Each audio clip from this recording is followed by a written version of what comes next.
Well, hello there. I am so glad we get to hang out in this little corner of the online world.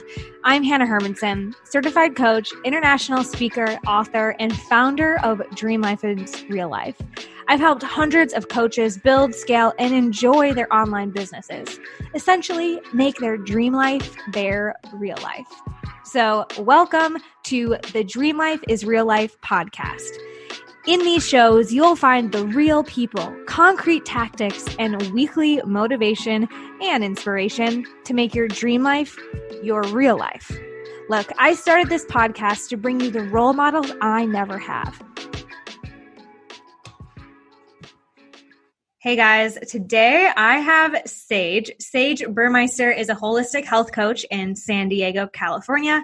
He is a trainer, breathwork, and meditation teacher, as well as a nutritionist. He is an ex-college football player, which I did not know, who got sober at the age of 21 and fell in love with helping people transform their health through a holistic lifestyle. And Sage is my breathwork and meditation coach. And so anytime I have a good tool, you guys know you're not a tool. Anytime I have a great resource or something that I know will help you, I have to share it out. So thank you for being here today, Sage. Oh, thanks for having me, Hannah. Awesome. Yeah, I didn't know you were a college athlete. Yeah. So I went to Idaho State out of high school and played there, and then played at Humboldt State my last 2 years. Nice. Yeah, that's kind of close to where I am in Northern California. Yep. Cool. So, we heard a little bit in your intro that your story, like your life experiences, have put you on this path to help others with holistic health. And I'd love to dig into that a little bit more. Like, what were some of the things you were noticing in yourself or in your life that inspired you to make massive change in your life? Awesome. I come from a football-oriented family. My dad played in the NFL. My brother plays at Virginia Tech now. So I've always been like in sports and trying to achieve and really perform well in that. So I went through high school, went to a private school where the education was pretty rigorous, and around that time I started looking for things to just help me calm down and focus my mind. And meditation was the first thing I found. I was actually on YouTube, and I was looking for ways, and I came across some meditation tapes and started listening to them daily. But it wasn't until I got to college and I started playing football, had a busy schedule. And at that time, I kind of got met at a crossroads where I could pick the easy thing, which at the time for me was Adderall. It was a really popular thing in college. I needed something to help me focus. Or I could have, went the meditation route at that time. At that time, I wasn't ready to fully dive into a holistic lifestyle. So I went with the other and did that for a couple of years. And just kind of hit a wall with it. One, I wasn't being fulfilled.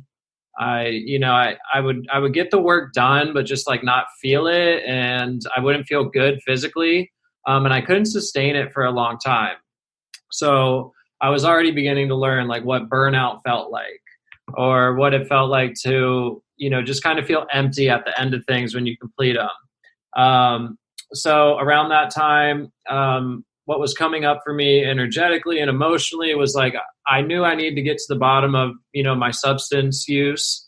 And around that time I had finished up with school. I left school, moved to LA, and I decided to get sober at that time, which, telling the story it's an easy story to tell. It was much harder to go through and live.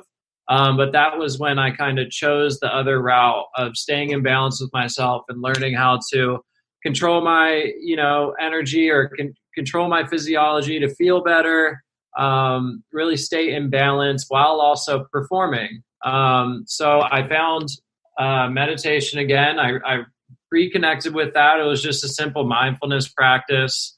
Really working at like I am consciousness, like learning how to connect and feel and get out of my head.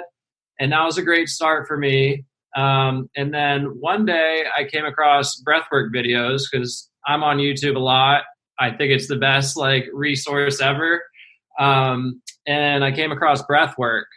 That night I was looking for courses. I tried it like that day, that night, looking for courses. I started getting certified, taking courses. Yeah, it was like immediately my body fell in love with it. I was hooked. Yeah. Because like it produces that natural high. Then and then from there, like you're able to get into a little bit more mindfulness based or just able to meditate after the fact. Totally. Yeah. I loved this week, even like just like an example of this week, I was feeling in my head big time. I didn't know if it was burnout or what. And I got to our coaching call and Sage was like, okay, so like, let's get a clear mind. Like, let's get into breath work. And I was like, oh yeah, like that's why we do it. And so we went through our exercise. And then afterwards it was like, I'm good. Like, it's all good. Yeah.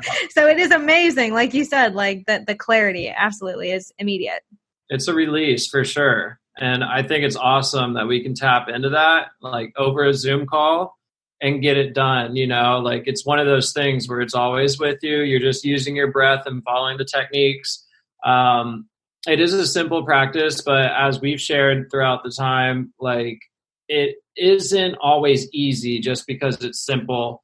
You will reach it's breath work for a reason. Like there is a work aspect. It's an exercise. So you will hit walls, whether it be emotionally or physically. And the more you can kind of sustain yourself and really feel out what's going on, you'll come out the other side of it with actually like releasing these things for the day, and that's a huge thing. And that's something where my job, a big part of my job is introducing breath work to people. And this is kind of the pattern I see in what happens. First time they try it, they absolutely love it. Second, third, fourth time, it's not as easy as it was the first time because they don't have all the excitement going up into it and they kind of hit a wall with it. And that's where I really like to let people know it is an exercise. You do have to put the work in. You have to stay present, and it's not always going to be comfortable, and it's not always going to be like the first time.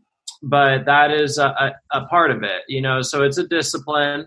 And I really think for people that are looking for a time efficient practice, like something that they can do, morning routines are a huge thing for a lot of high performers. I think majority of people that are striving to do better, they understand that they need to get in the right mindset, because we don't always wake up on the right side of the pillow. Totally. The time efficiency, because the days roll fast. Like I'm a person, if I wake up it feels like 8 o'clock within, like a blink of an eye. And breathwork is a time efficient practice. From yourself, you need 10 minutes, like 10 minutes to just tap in, sit down and get focused. And you can change the way you feel pretty fast. And I've loved yoga in the past. I love working out. Like I love all of these things, but I haven't run into something like breathwork where it's as time efficient and powerful and it connects me on a mind, body, spirit level. And that is why I love it. And it's very, very simple. And it just makes a lot of sense that using your breath and harnessing in on it can make that big of a difference. Yes. I want to take a step back because I think this is so important for people to hear, right? Like I thought, oh, I have meditation. Oh, I have yoga. Oh, I have all these other things that should do it for me. And it was a few months ago now, I was talking to our mutual friend, Joshua, and I was just unloading. I'm like, I don't know what this is. It was during, COVID, pandemic, quarantine. And I listed off all of these things. Like, I don't know, like I just want to wake up in the morning with energy. I just feel like I'm never on anymore. I'm wondering if I should go gluten-free or if I should do more yoga or if I should meditate different or if I should run more. I just started you could have made like a white girl entrepreneur parody video out of me because I was throwing out all these things I thought I needed to do to get myself back in the zone, right? That feeling like you're in inspired flow or you're working on purpose. And Joshua was like, honestly, everything you just said, you just need Sage. Yeah, that's so, we chatted and I probably threw stuff at you in our first call too. Maybe I just need these, all these other little things. But it's what I love about breathwork is what you just said, is that it's time efficient and you always have it. You don't need a yoga mat. You don't need your running shoes. You literally just need yourself and to know the techniques. Yes. Yeah, exactly. I think it's another huge part of it for me as well is the emotional side to it and the feeling nature of it that you really have to buy in throughout, because as you breathe deeper and when your body's not used to it, naturally emotions will start coming up and things that you've been feeling.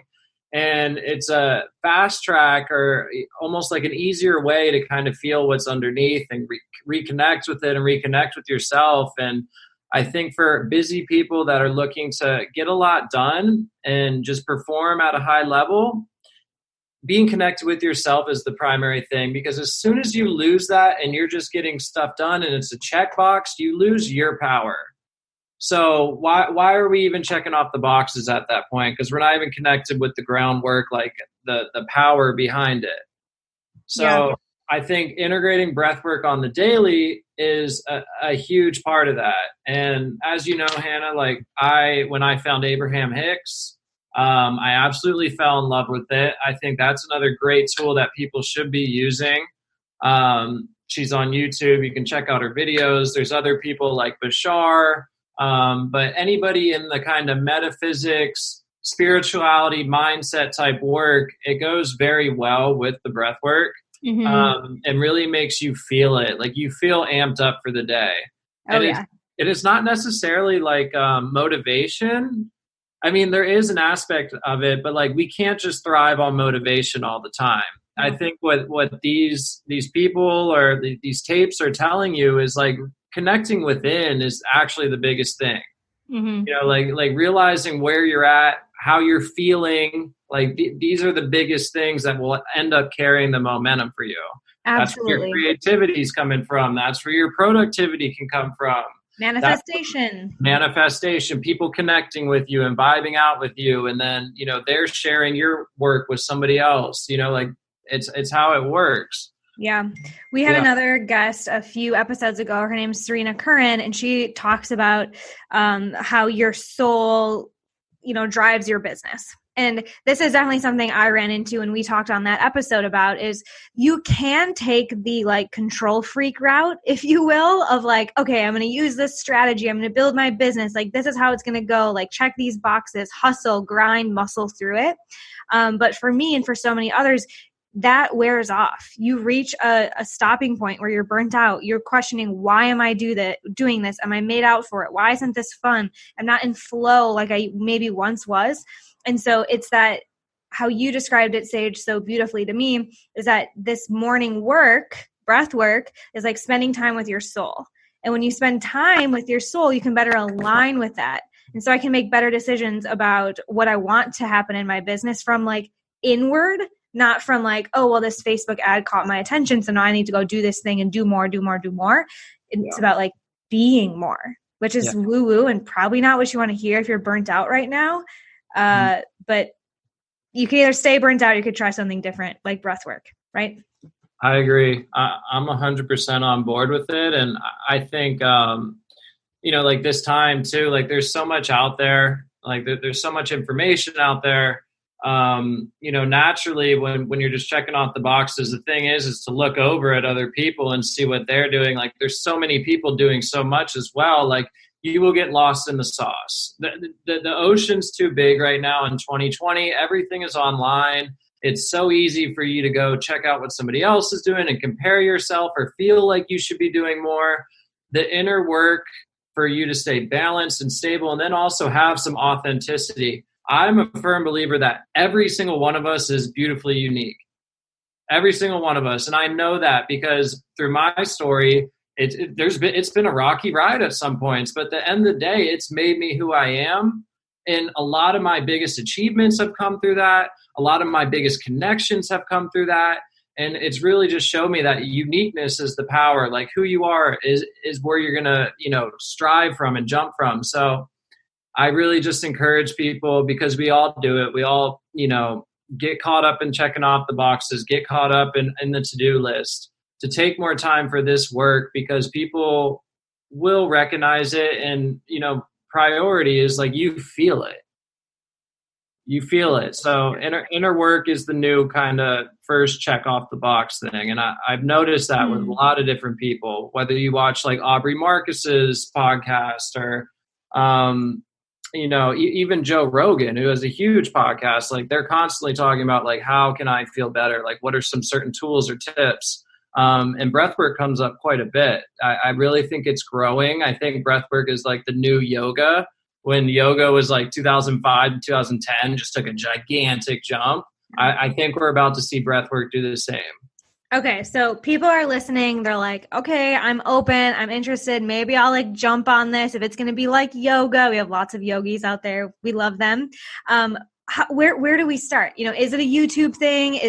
What's something that people can do today to maybe open themselves up to like the baby steps of breathwork or giving it a first go around?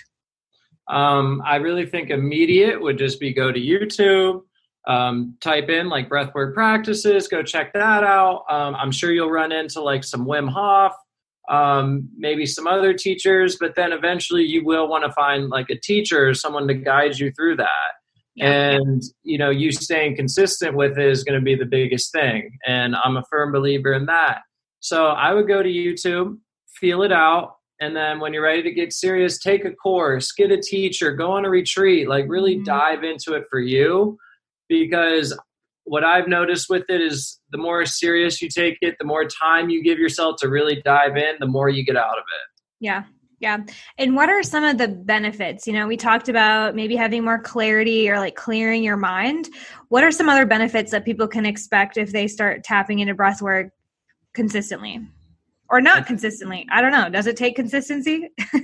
Yeah. I mean, there's some immediate effects, definitely. I think, physiology and within the body, I think the nervous system makes a huge jump right away. So a lot of us are in fight or flight. That's like our survival mode when we feel like I got to get this done so I get my paycheck on Friday, or I got to make sure the rent is done, or, like these types of things. So it makes a switch when you oxidize your body like that. It actually turns you into rest and digest. You're like, oh, I finally let that shit go. I feel like I'm just chilling like on the couch or in bed. Like I just feel released. There's nothing to worry about. I'm cool. So the switch in the nervous system's huge. Cardiovascular is another huge one. Also just like the emotional release from it. Like you get a lot out emotionally, like anything that you've been feeling or feel like you're gripping onto, you're able to release that. And mentally it's like great for clarity, focus, and that all comes from the nervous system switch over that happens during the breath work. Yeah. At one point you said something, you say a lot of beautiful things in a meditative state. So correct me if I'm wrong, but I've taken away a nugget you planted in that I'm giving myself medicine. And I think about that as I just like take in more oxygen and I release more toxins just from like the, carbon dioxide versus oxygen cycle. Like that is medicine and it integrates into all of our cells, right? Yeah, it's huge. I mean, people are doing like oxygen therapy or oxygen tanks, cryotherapy for the cold, and oxygen is another thing. Like it is a medicine, and we survive off oxygen over water, over food, over everything else. It's oxygen. So it is a medicine. I mean, I was at like a supplement or sporting goods store the other day, and they were selling like these oxygen tanks that you take like before and after your workout, like Leave it to America, of course. Yeah, like getting more oxygen in your system, instead of doing the breath work or whatever. But yeah. I mean, I think people know that it is medicine. Yeah. It's everything. It's amazing. And like you said, Sage, there's always that opportunity to go study, to soak it in, to watch YouTube. But if you're anything like me, I just want to do it right. I just want to be held accountable. I just want to I hire a coach for everything, right? Like it's just part of my philosophy. So where can people learn more about you and what you do and continue this conversation? You can go to my Instagram or Facebook, and it's just Sage, Sage, and then Burmeister, Burmeister. feel free to reach out or DM me on either platform. And then I also have my website link in my Instagram. And you can check out the description for my breathwork course and what it looks like. And yeah. Just a real dude doing real things. I love it. Yeah. The first time I was at one of your workshops, it was with, it was in Encinitas, and we were out, whatever, moonlit beach or whatever. And I said to our mutual friend, I was like, is his name really Sage? Like, that's way too on point. Like, is this his stage name? He's like, no. And he was really, he's a sage. So yeah, real sage. We'll make sure that we get those links out so you guys can make some connections and continue breathing your way and being your way into your dream life. So I'll be back next week with another inspiring guest. Until then, keep being. Love it. Love it. All right. And that's a wrap for our Dream Life is Real Life show today. Thank you for hanging out with me, Hannah Hermanson, and our inspiring community here. Be sure to visit dreamlifeisreallife.com/show to get all of the resources and more that we talked about today so that you can keep building, scaling, and enjoying your dream life and business. Until next time.